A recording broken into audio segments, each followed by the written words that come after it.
Hello, everybody, and welcome to the Rise of Legion India League of Legends tournament powered by Intel.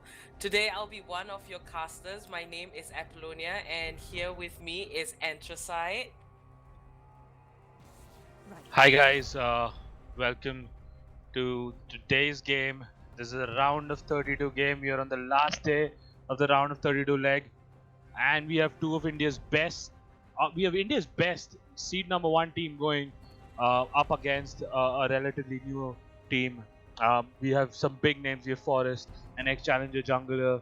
We have Captain Kirk, one of India's best AD carries, and definitely we have Kadaklonda, one of the oldest players in the Indian scene and one of the best mid laners. I'm really excited to see how this game pans out to be. The first two bans we see coming on the side of TRD is Malzahar and Morgana. What are your thoughts on that, Apollonia? Well, okay, we all know that Team Roty's Den it's a stacked team, we would say, a stacked team. You know, they have some of the best players in the Indian scene for the Singapore-Malaysia server here in League of Legends. And against them, there is Instalockers on Team 2. So looking at the bans, you know, the obvious Malphite ban, because that ultimate, that CC, that unstoppable force is something you don't want to meet with in a 5v5 situation. You know, it's very easy to coordinate. Good ulti, good payoff. Morgana for the spell shield, you know, they don't want... It seems that TRD just doesn't want Instalockers to stop any of their engages. You see the Malzahar ban, you see the Morgana ban. What do you think? Okay, so that's pretty standard stuff. They want to remove the CC. Morgana's binding is too big. Malzahar is a click CC. It's too tough, and Unstoppable Force is of course Unstoppable Force. But what I'm surprised to see is Team Instalocker hasn't done any sort of homework on TRD. They're going to face TRD and there's no homework on them. So we don't see a single specific target ban going towards Kaka. The entire champion pool is open for Kaka, and that is pretty shocking because you should at least ban Talia or just like I don't know, like you should ban at least Talia against him. We see a Nar ban coming out. Nar is something Fufu's known to play a lot in the past, but the other two bans again is it's not something we see much coming out from TRD. So I'm pretty surprised with that Caitlyn and then Evelyn ban coming in, honestly. So I like the fact that Team Roty's Den here, they first picked the Elise. You know, it's a very safe pick to pick the jungler or the support if you do have first pick. So I like this Elise pick here. And we see Instalockers, you know, coming in with the Warwick counter to the Elise pick, and a very bold move of picking Jax, you know, picking the top laner this early in the in this stage, you know. It's gonna make Team Roty's Den have a much easier time counter picking the top laner from Instalockers, you know. Okay, that's a Tarek pickup.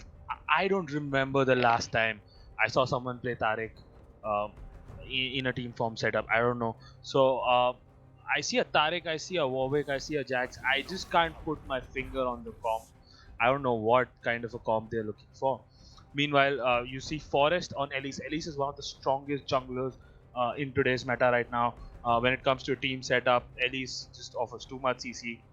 Just has too much mobility, and it's very annoying to deal with her.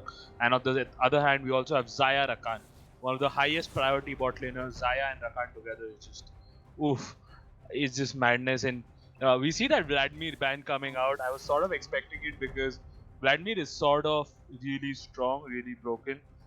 uh, we all saw Niguri do magic on Vladimir today. If you've been checking out the world stage, so yeah, Vladimir banned, pretty respectful. On the other side, we see a Darius being banned out. We see a LeBlanc being banned out. LeBlanc is something Kaka has played a lot, so I can respect that. Galio being banned out definitely means Kaka is looking to sort of go for an AP burst champion, and he doesn't want to deal with Galio shield. Yes. So we have Kai'Sa, the first pick of the second pick phase, and Kai'Sa seems like I would say a pretty decent pick considering all of their champions. I hope that the mid laner also has some range in them, because you know, no team should be stuck with 4 melee champions. It's going to be so hard. You lack the poke. All 4 of you have to go in, and against the Rakan, you wouldn't want to have 4 melee champions into the Rakan. We see Karak Londa with the Nico pick. That's definitely going to be in the mid lane. The Nico pick. Okay, so Nico is a sort of pick you can take it top or mid, but I think we're going to take it mid because you've seen Kaka play a lot of Nico. He's very annoying. I just want to see if he goes that Glacial Augment path because honestly, Glacial Augment Nico is annoying, offers extreme high CC, and at the same time, if he decides to go Electrocute, that burst is insane. So Nico is a very strong champion in the team setup. But with the Nico, the downfall is it's very squishy. So Nico is as good as the guy who's playing it. We see a Renekton picked up from Fufu. Fufu's playing Renekton for a long, long time. It's very comfortable pick for him. I think he should go toe to toe with Jax in top lane. It's really anybody's matchup when you see a Renekton versus Jax top. It's just a complete brawl fight fest. And we see a Zoe picked up. Oh, Zoe is such an annoying champ when it comes to sieging. He can just keep poking you Yes. infinitely. So Apollonia, looking at both team comps, what are your thoughts? I actually like the turnaround for the last two picks coming out from Instalockers. You see that they have the front line. There's a Warwick, there's a Jax, there's Taric. They have the engage from the Zoe bubble. They have the engage from the Warwick ultimate. And one thing that I feel Team Roty's Den has been trying to stop, like looking through their bans, they don't want anything that can stop their engage. And there's a Taric pick on the side of Instalockers. So that's going to be very interesting, if Instalockers can come together and make use of that Taric ultimate. I feel it's going to be a hard game for Team Roty's Den. But we also have to factor in that each player from Team Roty's Den have a significantly higher rank compared to the other players in Instalockers. That's very true. Players, higher experience. So there's also been a change on the lineup on the sides of Team Rotis. Then we see Danny coming in as a support. It was a sort of a last minute change. So it'll be interesting to see how this team has adjusted with that last minute change with Danny stepping in to fill Frost's shoes. Frost, definitely one of the best support players India has ever seen. So I feel there's a lot of pressure on Danny's shoulders to perform in this tournament. Looking at pure team comp wise, I see a Elise. Elise opens gank potentials. It can just camp one lane, and Elise is just a brilliant champ to rotate throughout the map. He offers you CC. You don't have to wait for level 6. You don't, and if you want, you can just even do an entire clear with it. So it's really strong. Zaya Rakan bot lane definitely priority lane. They should be very strong in a 2v2 sort of a setup. Kaisa Taric, not so much. I feel they lack damage. I feel they lack extreme amounts of damage to be able to trade with Zaya and Rakan. But it'll be interesting to see how it goes off. As for the mid matchup, Nico versus Zoe, things can go anywhere. Nico is notorious for dealing burst amount of damage, and at the same time, Zoe can also just deal insane amounts of damage with that sleepy bubble. So we see Kaka does change to a cleanse in the end because he just doesn't want the risk of being caught in a sleepy bubble and just burst down instantly where you just stand there helplessly. Jax versus Renekton, again, it's just a beefy lane, pretty toe to toe, can't pick a favorite. The only downside I see on the side of Instalockers is that Warwick is someone who relies to reach level 6 to be able to gank. Pre-6, his ganking is very weak. So Apollonia, looking at win conditions, what are your win conditions for TRD? Well, okay, I'll try to sum this up quick. We're almost gonna be out of the spectator delay, and it's gonna be very, very exciting. Getting the game to start, finally seeing Team Roty's Den play. So, just a quick thing on Team Roty's Den. I feel that most of the champions are very spell reliant, and if the spells aren't thrown correctly, if they do not fight correctly, and if instant lockers can match up to their mechanical skill, Instalockers would have a much easier time. I feel that they have better sustained damage with all of their picks. Taric provides tankiness for the whole team. The Jax has good sustained damage. Kaiser has good sustained damage. Even Huawei and Zoe is the burst. As for Team Roty's Den, everything is pretty much very bursty. The Nico, the Renekton, the Elise, it's all very bursty. So we just got to watch these two teams, how they play it out, and if they can make the right catches. I feel that the team comps are very balanced. If it fits their play style, either team can put up a good fight, but we just gotta take into account the mechanical skill and what's gonna take place. So I think it could be anybody's game, but right now leaning more towards Team Roty's then. Going in to Champ Select, and we're going into the game, boys. TRD versus Team Instalockers, and I'm super excited for this game. TRD playing for first time in this tournament. They won the last tournament. They're India's number one. They're South Asia's number one, and I just can't wait to check out how they play this tournament. Looking at runes and masteries, I do see Kaka picking up that glacial augment. He really wants to be that annoying high CC, not letting you move kind of a champion. And it's just so scary because you have a Renekton, you have an Elise.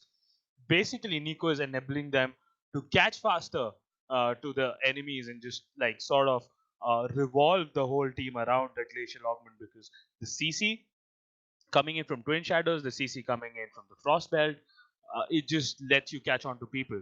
Rakan just flying at any point. Zaya Rakan together is again very unfair. So I'm really excited to see how this pans out. But I really can't wait for this game to start. Apple, do you see anything out of the blue coming out here? Well, as for now, all the runes, they look pretty decent. I feel that both teams know what they are doing, and we are just about to get into game. Firstly, I'd like to thank everyone that's tuning in.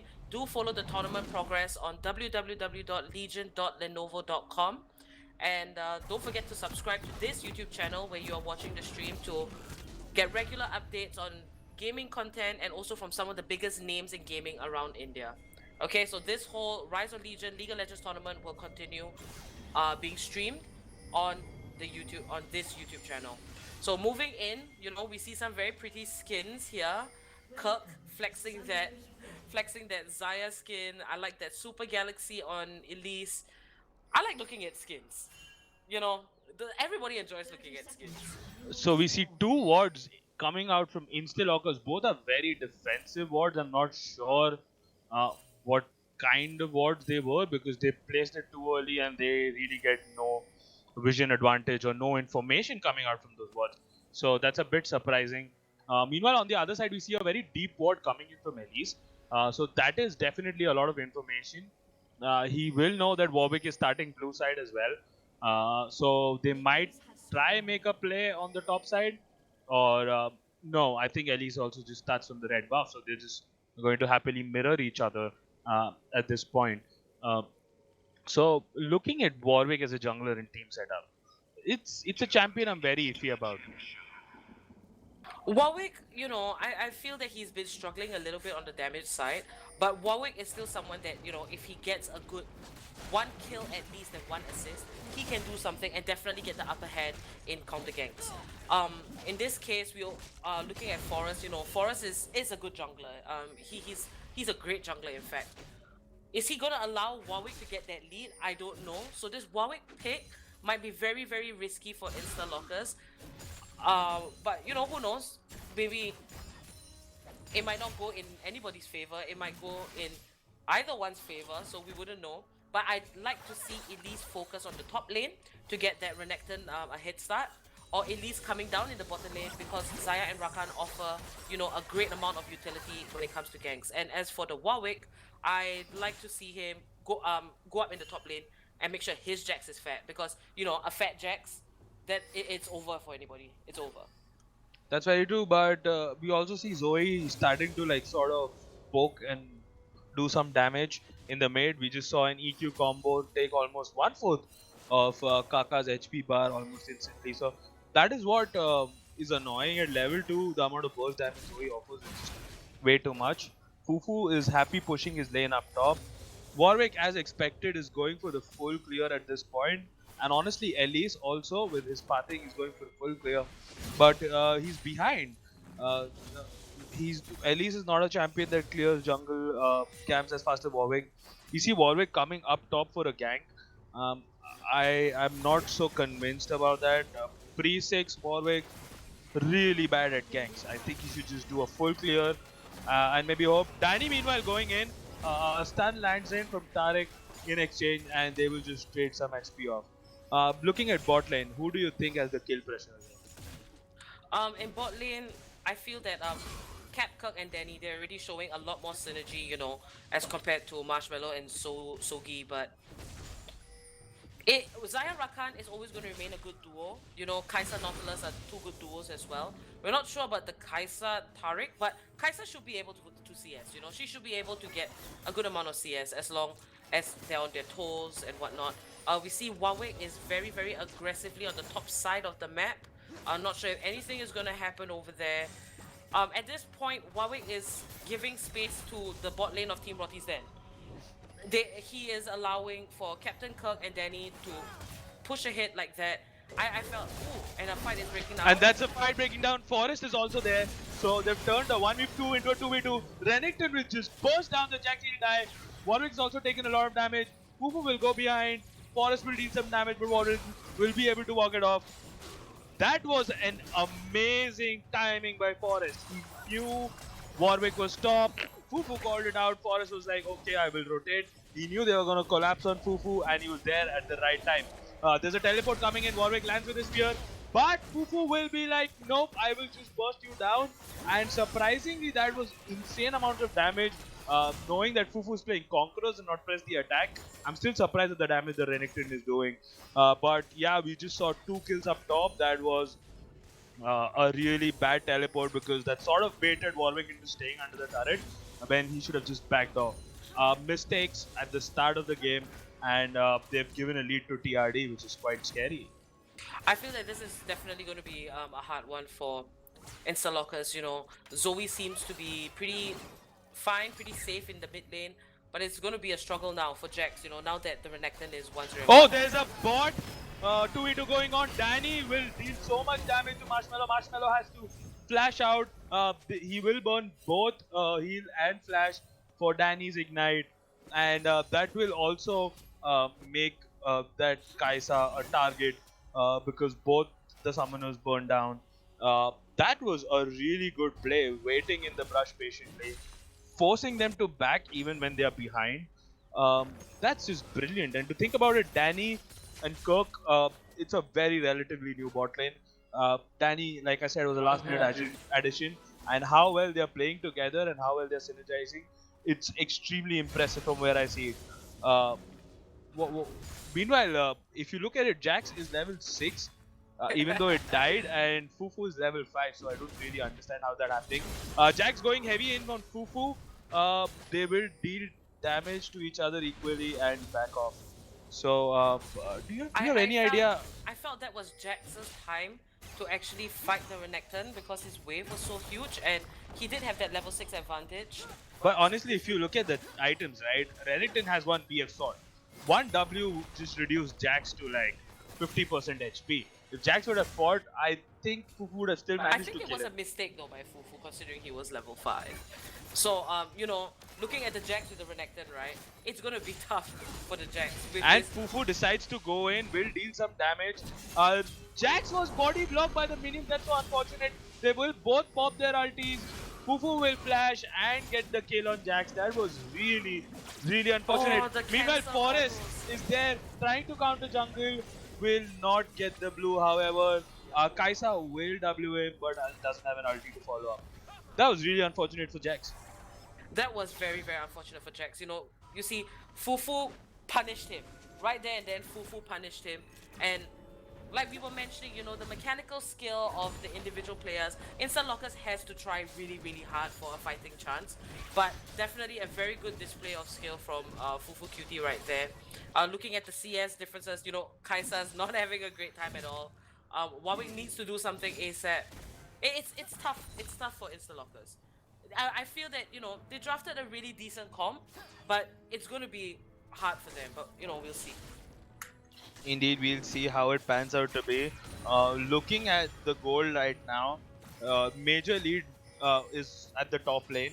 It's 3,200 to 2,100. That's almost a 1,100 lead. But it's not a lead where they could just sip on a coffee comfortably and chill. Because it's still 8 minutes, the game can go at any point. So, don't get me wrong, they can't get comfortable at this point, but it's certainly looking very dominating. And that's also a problem with Warwick, you see. Right now, I feel junglers that have higher gank potentials are much stronger than junglers who can do full wave. You see Taric, even though Taric was ganking more and Warwick and Taric are almost on the same CS. Meanwhile, there's a dive coming in from bot. There is a 4-man. They will dive, they'll go to the second turret, and they will kill both. So Sugoi and Marshmallow fall down, and that opens them up to take down all the plates on the bot turret and probably the bot turret itself. That was a beautiful rotation of bot. Very, very good display of team macro right there from Team Roty's then. Instalockers didn't expect that to happen, and you know, that was so exciting. You called Tariq Sugoi, which is awesome in Japanese. Well, that was awesome, what we just saw. Very, very nicely done by Team Roty's then.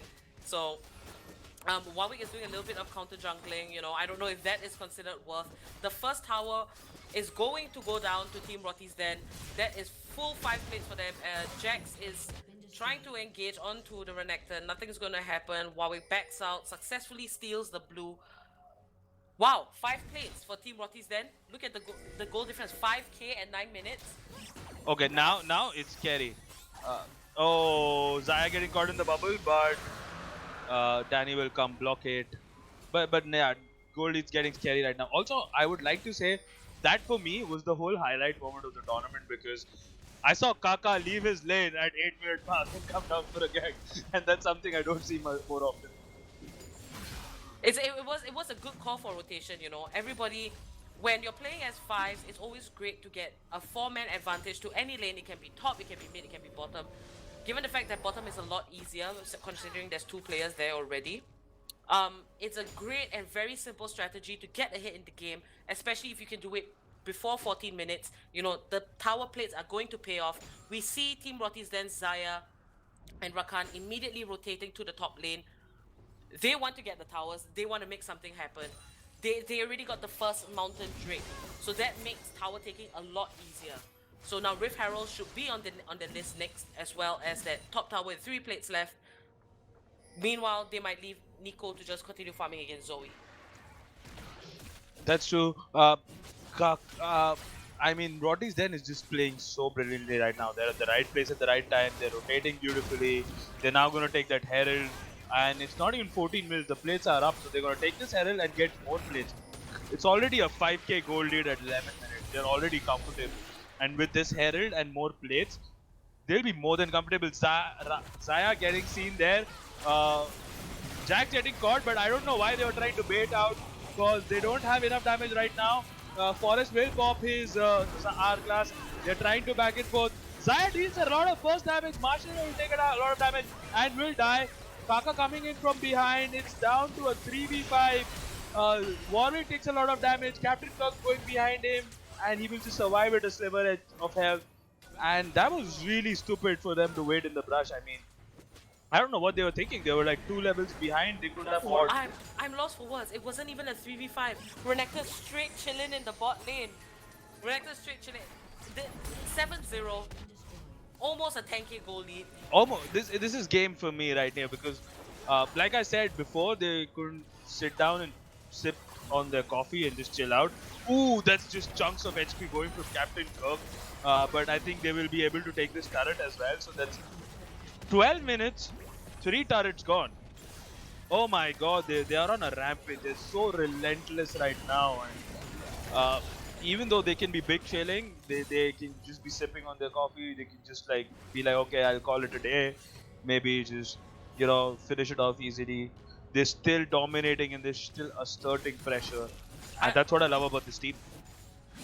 I like everybody to peep at the mini-map and look at the amount of wards from Team Roty's that put inside the jungle.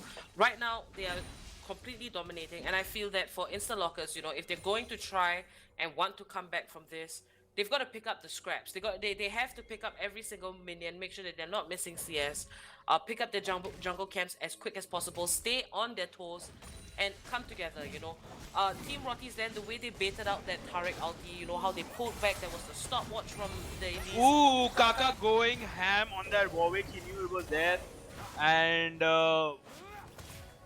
Warwick uses the ult Warwick to escape. uses the ult to escape. Kaka will back off as well, he sees 3 people there. And it was worth, because they will get a mid turret. Wait, do they get all 3 outer turrets before the plating falls? Because this is just a rampage. I haven't seen this happen in a longest time. They get all 3 outer turrets. They have almost a 10k gold lead. It's pretty disgusting how this game is going right now. Actually, yeah. Putting everything aside, you know, we already know Team Roty Zen is a really strong team, but their display of being able to get 3 towers in under 14 minutes, especially the 3 first towers that have all platings, it is commendable. That is something that we have to appreciate. That them as all 5 of them as a team, they're not wasting any time. You know, the They actually got rotations are 4 quick. turrets in 14 minutes. They also got the tier 2 turret at top lane. Exactly, and now the next dragon is going to come up. It is going to be a Cloud Drake. That's going, whichever team is going to get the Cloud Drake, it's going to help them in their rotation. So I would say this is a really crucial Drake for this point in the game. You know, it's going to help TR. Oh, Fufu was backing out from there. Warwick comes in. They will trade the damage. Fufu doesn't want to fight right now. Fufu trying to play it safe, where he could have just fought. But Cloud Drake being pinged out.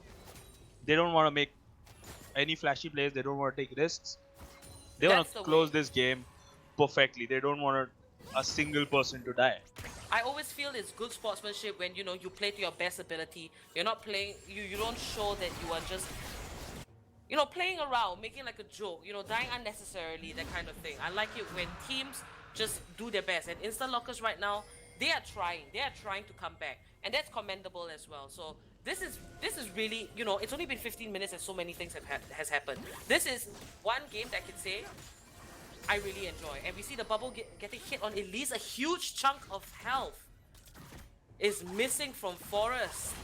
So, you know, you gotta watch for the walls for the Zoe bubble. Zoe is only going to get stronger the longer, the more the game progresses on.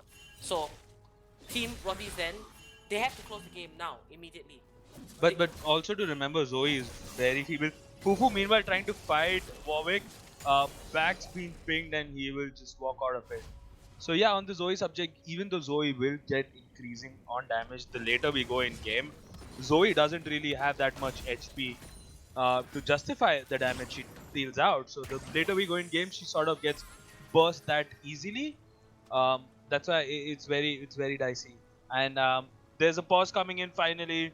I've been waiting for this moment at the start of the stream. They didn't pause, and yeah, the good luck pause coming in. Let's look at the items. You know Akaisa is struggling when she has 2 pickaxes. That most definitely is a struggle. I mean, Kirk has a full item completed. He has a pickaxe, a stopwatch, and he has like 2000 gold remaining to finish up another item. Meanwhile, we see Kaisa struggling with 790 gold and just 0 items completed. So it's like almost the 3000 gold lead which Kirk solo has on top of that Kaisa. That's kind of really it's bullying to the highest order, I feel. Yeah, right now, I'm trying to figure out what's the plan for Team Roty Zen. You know, the AD carry is down at the bottom in the river with the top laner, but if we see that Team Roty Zen, the support jungler mid, they're looking for a catch. They're looking to do something, but right now they're pretty separated. You know, they still can get caught out if they don't stick together. I'd like to see Kirk stick with everybody else. I'm not sure what the plan is. But Instalockers, they're doing their best. Looking at this CS, they're trying to get whatever they can. They're sticking together, but they are still kinda under level, but not all that much. But they are still under level, so it's risky for Instalockers. They really have to pick their battles wisely. Well, you asked me what Kirk is doing. If you look, it's 17 minutes and he has 173 S. That's what Kirk is doing. He's just farming He's CS. keeping that CS up.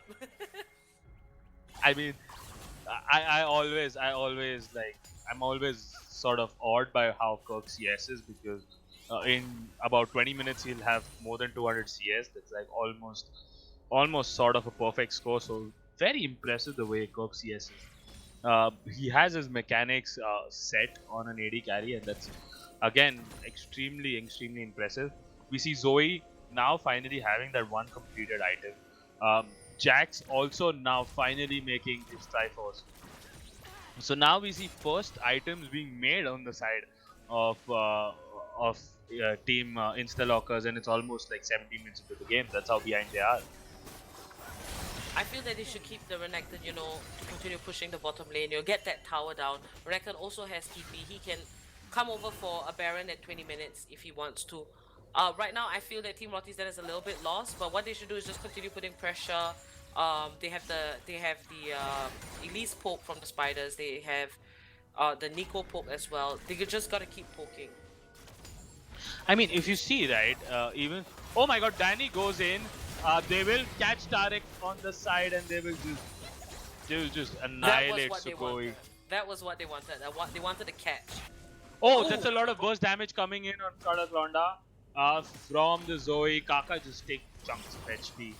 And Zoe, that's where it comes to sieging. Zoe is such a strong anti-siege champion. But she alone won't be able to stop them, and they will get the inner turret. An 8-0, a perfect game happening. I don't think I should talk about it because I might jinx it. Meanwhile, Warwick trying to go ham on Fufu. Backs being called out. Danny's also there. Let's see how they pan out. Baited. Guff will die, but Forest will take down Neo along with Danny, and that's the first death. I'm sorry for jinxing it, boys. I'm really sorry for jinxing it. Wow. I think they just wanted one kill. You know that Zoe went in ham to get that kill on Guff. I mean, it was worth for Zoe, but that might cause a chain reaction where they lose this turret. So let's see how it pans out to be.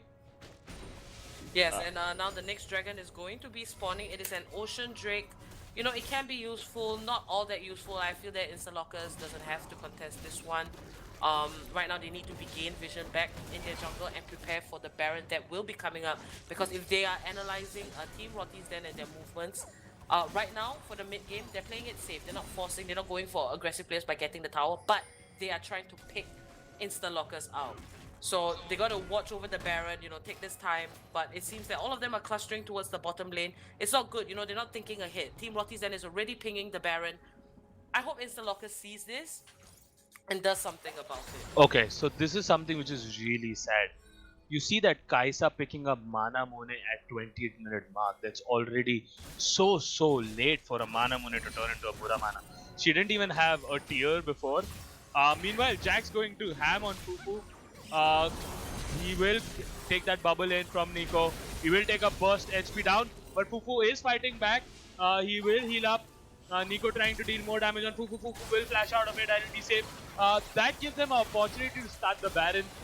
They are dealing a lot of damage to the Baron. They will be able to take it down safely. And I don't think you can contest the Baron at this point. So that's a 20-minute Baron coming in, and this is definitely gameplay. That was a good bait by Fufu QT right there, you know, getting two players from Instalockers to follow him and free up and give space for the rest of his teammates with that one Mountain Drake. You know, it's going to help them in taking down the Baron. That was good strategy. Very basic, but very well executed. I mean, Renekton had to pop a flash, but that's fine, you know, he's not really going to need that flash. So, looking very good. There is that dragon, you know, Team Roty's Den can choose to ignore it or they can choose to take it. At this point, I feel that they should focus on the Baron buff, continue that 4-1 because Renekton still has the teleport, and push for two lanes, get the towers, the inhibitor, get a kill. Oh my god, they're going in directly and Kaisa will just evaporate and that guarantees them the second portal. That was beautifully played. They waited so patiently in that rush for Kaisa to just step a centimeter above the line. Oh, and that's a burst coming in from Nico. Nico is so annoying when it comes to anti-siege. Meanwhile, Jack getting a little more comfortable. Kaka coming in, dealing a lot of burst damage. And they are going in at this point. Sugoi is low. He will die as well. And that's a 4-for-0 trade. Very clean team fight. They will get this inhibitor and they might be able to close the game. No, they'll decide to back up and be safe. Maybe they will take one turret. But at this point, they should just back off. That was beautifully played. Nico getting Nico tanking the tower and living with like a slither of health. Very well played by Team Roty's Den. It's not looking very bright for Instalockers. You know, at this point they almost a 20k goal lead. or Roty's Den, Team Roty's Den, it's not great for Instalockers. You know, the Baron buff, they still have it. They're going to push for the mid. I feel that all we can hope now is for either a turnaround from Instalockers or just a clean end for Team Roty's Den. I mean, looking at the goal, it's a 16k goal lead. There's no turnaround happening. It's almost impossible. So We all can hope.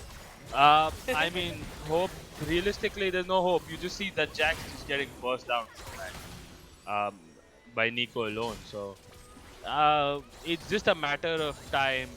But will they do it slow? Will they do it fast? Yeah.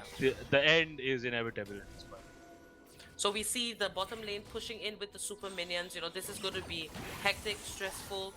A lot of poke coming in, and Zoe is just putting everybody to sleep, doing her best. And Forest takes down that tower, the middle tower. Going. Oh, Forest gets a CC on Warwick. They will do some damage, but with the Baron buff, they'll be able to get another inhibitor. Warwick misses his ulti. So unfortunate. Kaisa in range of Danny. Kaisa will be caught. So will Sugoi. He will die as well. And at this point, honestly, I feel his game. Captain Kirk flashing in, going in. Will burst down the Kaisa. 3 people dead. They're knocking on the enemy nexus. I don't think they'll be able to protect it. That's another kill coming on Jax. And that's a GG. Well played. A 24-minute game. So well. GG's to Team Roty's Den. That was very, very beautifully played by Team Roty's Den.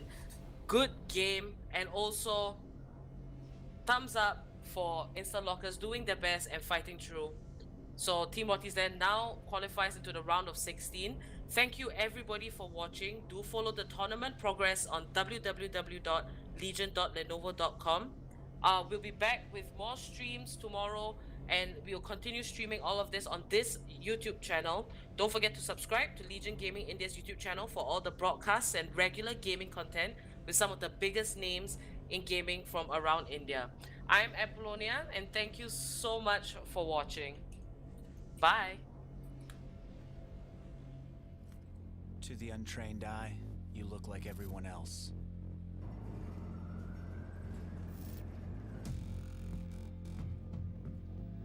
But you have another side.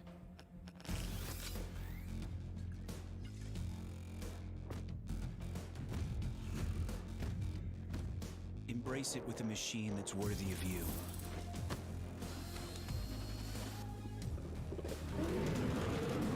Stylish on the outside, savage on the inside. Legion by Lenovo, powered by Intel Core i7 processors.